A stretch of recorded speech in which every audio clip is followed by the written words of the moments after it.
Assalamualaikum warahmatullahi wabarakatuh. Perkenalkan, nama saya Nabila Reski Pamaswari dari Prodi Manajemen B Sore.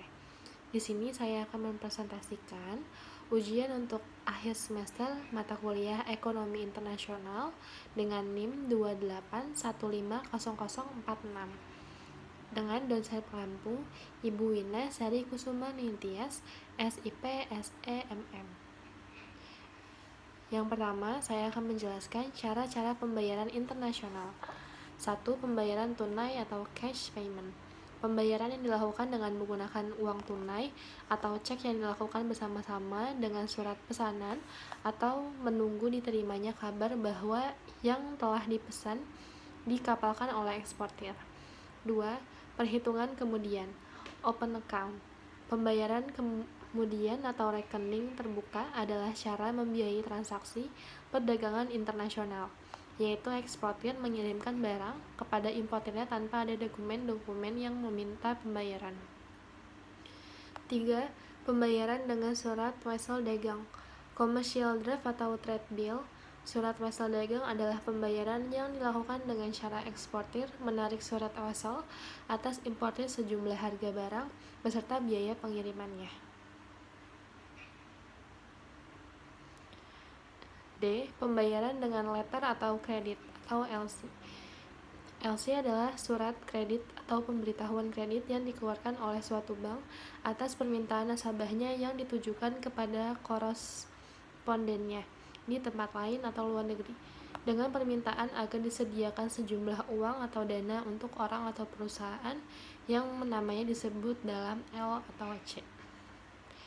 E. Kompensasi pribadi atau private compensation. Cara pembayaran dengan mengalihkan penyelesaian utang piutang pada seorang penduduk dalam satu negara tempat penduduk tersebut tinggal. F. Pembayaran dengan konsinyasi atau consignment. Metode ini dilakukan karena saling mengenal dengan baik, saling mengetahui reputasinya, dan utamanya, para pihak telah sering melakukan transaksi kerjasama atau bisnis. Beberapa macam harga. A. Free Long Sold Ship atau FAS. Harga komoditas menurut kode FAS sama dengan harga pembelian ditambah dengan semua biaya hingga komoditas berada di samping kapal termasuk biaya atau pajak ekspor dan keuntungan yang sesuai dengan penjual. B. Free on Board atau FOB. Kondisi harga barang impor. Free on board adalah penetapan harga barang yang diterima oleh penjual atau eksportir saat menyerahkan barang ekspor atau komoditasnya hanya sampai di palka atau perut kapal. C. Cost and Freight (CNF).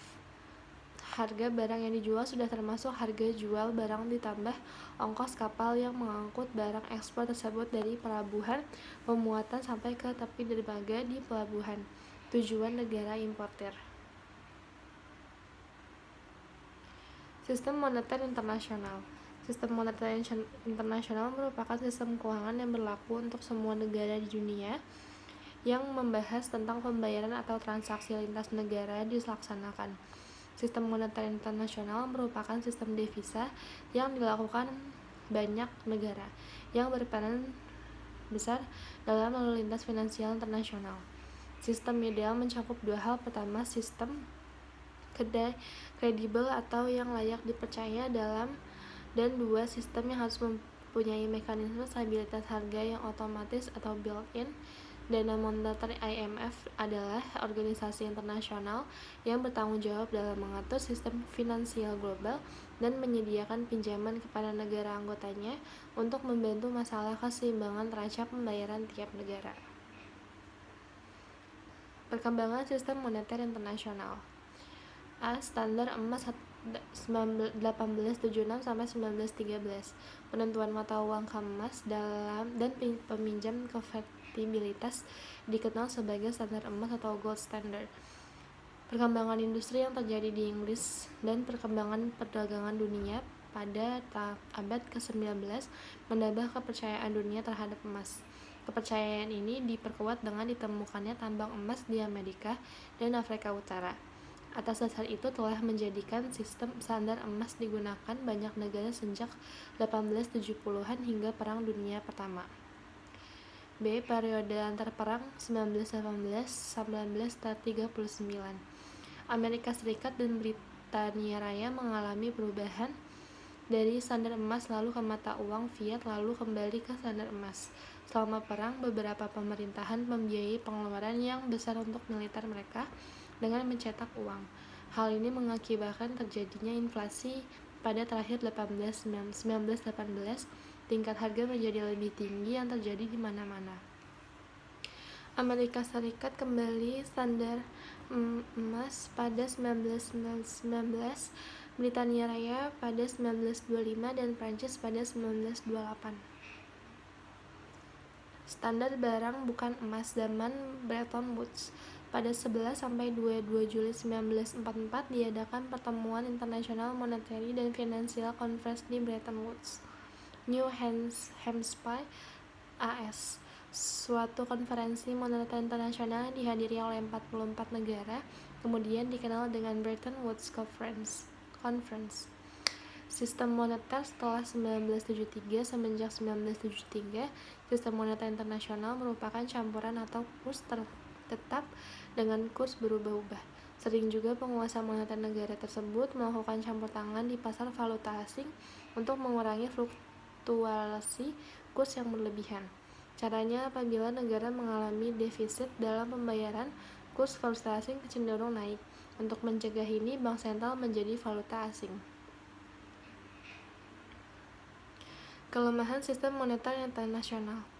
A. Inflasi berkepanjangan ketika sistem moneter internasional dikaitkan dengan emas yang pada akhirnya menyebabkan saling ketergantungan di antara sistem uang sehingga menjadi jangkar bagi nilai ukur yang tetap atau fixed exchange rate, dan menstabilkan inflasi. Ketika standar emas hancur, fungsi yang bernilai ini tidak akan bertahan lama dan dunia terjebak dalam lazim inflasi yang menerus-menerus. Sistem moneter internasional ini tidak mengatur interdependensi saling mengait antara berbagai mata uang, juga tidak menstabilkan harga. Stabilitas mata uang terhadap dolar setelah revolusi Eropa Timur dan hancurnya komunisme, kita tiba-tiba memiliki 10 negara yang masuk dalam sistem moneter internasional. IMF merekomendasikan kepada negara-negara baru untuk menstabilkan mata uang terhadap dolar AS atau terhadap salah satu mata uang yang stabil berhadapan dengan dolar Amerika Serikat yang dikaitkan dengan emas. Peralihan fungsi IMF kemudian bergeser tugasnya sebagai pusat moneter internasional menjadi peran baru sebagai konsultan makroekonomi khusus dan pengawas utang, bahkan broker utang, fungsi yang sebenarnya diperankan dengan baik oleh konsultan swasta. Neraca pembayaran. Neraca pembayaran adalah suatu catatan sistematis dengan transaksi ekonomi internasional antara penduduk suatu negara dengan negara lain dalam jangka waktu tertentu. Pada umumnya, transaksi ekonomi yang internasional berupa pemindahan tangan hak milik atas suatu barang atau jasa dari produk negara dengan penduduk dari negara lain, termasuk di dalamnya perubahan susunan dan nilai utang piutang serta kekayaan produk yang bersangkutan. Tujuan utama neraca pembayaran ini adalah memberikan informasi kepada pejabat atau penguasa pemerintah tentang posisi keuangan mengenai hubungan ekonomi dengan negara lain serta membantu pengambilan keputusan kebijakan moneter, fiskal, perdagangan, dan pembayaran internasional. Penyusunan neraca pembayaran. Pertama, mengetahui struktur, posisi, dan komposisi transaksi ekonomi internasional suatu negara. 2. Sebagai bahan pemerintah dalam mengambil keputusan di bidang politik, perdagangan dari usulan pembayarannya. 3. Mencatat seluruh transaksi internasional yang terjadi antara penduduk dalam negeri ataupun luar negeri. 4. Sebagai bahan pertimbangan dan indikator bagi luar untuk memberikan bantuan keuangan. 5. Merupakan salah satu indikator ekonomi yang fundamental bagi suatu negara. 6. Sebagai bahan untuk membantu pemerintah dalam menetapkan keputusan bidang moneter dan fiskal. Kegunaan neraca pembayaran.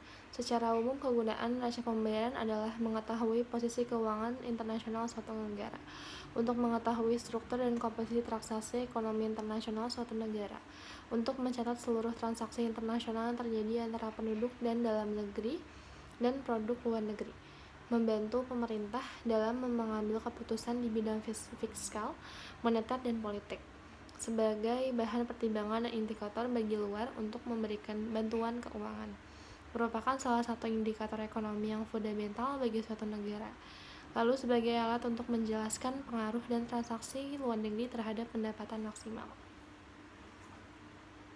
Valuta asing atau forex, foreign exchange, atau menurut pengertian dalam bahasa Indonesia disebut sebagai valuta asing atau falas, yaitu suatu mata uang tertentu yang dimiliki oleh negara lain sebagai alat pembayaran yang sah. Valuta asing yang mempunyai suatu arti apabila valuta tersebut dapat ditukarkan dengan valuta lainnya tanpa pembatasan. Tempat bertemunya penawaran dan permintaan valuta asing yang disebut bursa valuta asing atau pasar valuta asing, foreign exchange market. Pasar valuta asing adalah pasar mata uang yang merupakan derivatif terbesar di dunia. Perdagangan mata uang diawali 1971 berdasarkan perjanjian Bretton Woods yang menetapkan perubahan nilai mata uang suatu negara dari kurs tetap menjadi kurs pengembang yang nilainya ditentukan oleh pasar. Faktor penyebab perbedaan nilai mata uang.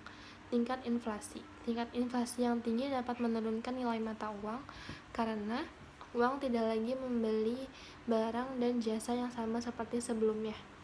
B. Tingkat suku bunga. Tingkat suku bunga yang tinggi dapat menarik investor untuk membeli mata uang negara tersebut, karena mereka akan mendapat keuntungan dari imbal hasil yang tinggi. Sebaliknya, tingkat suku bunga yang rendah dapat mengurangi minat investor untuk membeli mata uang tersebut. Kondisi ekonomi. Kondisi ekonomi yang kuat dapat meningkatkan nilai mata uang, karena investor akan lebih yakin dengan stabilitas ekonomi negara tersebut. Sebaliknya, kondisi ekonomi yang lemah dapat menurunkan nilai mata uang. D. Kebijakan moneter. Kebijakan moneter yang bijaksana dapat meningkatkan nilai mata uang, karena dapat menjaga stabilitas harga dan memperkuat ekonomi negara tersebut. Sebaliknya, kebijakan moneter yang tidak bijaksana dapat menurunkan nilai mata uang. Pengaruh perdagangan terhadap perekonomian dalam negeri. Pengaruh terhadap konsumsi. Salah satu pengaruh pada konsumsi masyarakat adalah bergesernya garis Consumption Possible Frontier atau CPF ke atas. Berarti masyarakat bisa berkonsumsi dalam jumlah yang lebih besar dari sebelumnya. Perdagangan sama saja dengan mengatakan pendapatan real masyarakat meningkat dengan adanya perdagangan. Transformasi adalah proses perubahan sumber-sumber ekonomi atau barang-barang dalam negeri menjadi barang-barang yang bisa memenuhi kebutuhan konsumsi masyarakat. Konsumsi transformasi ini mencakup transformasi melalui produksi yang memasukkan sumber-sumber ekonomi input ke pabrik-pabrik dan proses produksi lain untuk menghasilkan barang-barang akhir atau output. Transformasi untuk melalui perdagangan menukarkan suatu barang dengan barang lain yang lebih kita butuhkan. Dari segi arti ekonomisnya, menukarkan suatu barang dengan barang lain melalui perdagangan adalah suatu proses perubahan. Tidak berbeda dengan proses perubahan melalui pabrik-pabrik, keduanya mencapai hasil yang sama, yaitu mengubah satu barang menjadi barang lain yang dianggap lebih bernilai. Pengaruh terhadap produksi. Spesialisasi. Ketidakstabilan pasar luar negeri spesialisasi bisa meningkatkan pendapatan real masyarakat secara maksimal, tetapi dengan resiko ketidakstabilan yang tinggi. Sebaliknya, diversifikasi lebih menjamin kestabilan pendapatan, tetapi dengan konsekuensi harus mengorbankan sebagian dari kenaikan pendapatan dari spesialisasi. Keamanan nasional. Bayangan kan suatu negara hanya memproduksi suatu barang, misalnya adalah karet, dan harus mengimpor seluruh kebutuhan bahan makanannya. Meskipun karet adalah cabang produksi di mana negara memiliki keunggulan kooperatif yang tinggi, namun keadaan seperti ini tidak sehat. Pola produksi yang mengutamakan keunggulan komparatif tidak harus selalu diikuti apabila ternyata kelangsungan hidup negara sendiri sama sekali tidak terjamin. B. Investable surplus meningkat. Kita harus menanyakan beberapa dari manfaat perdagangan kenaikan pendapatan real yang diterima oleh warga negara tersebut, dan berapa yang diterima oleh negara asing yang memiliki faktor produksi, misalnya modal, tenaga kerja yang dapat dipekerjakan negara tersebut. Baik, terima kasih. Sekian presentasi dari saya. Kurang lebihnya mohon maaf. Wabillahi taufiq wal hidayah. Wassalamualaikum warahmatullahi wabarakatuh.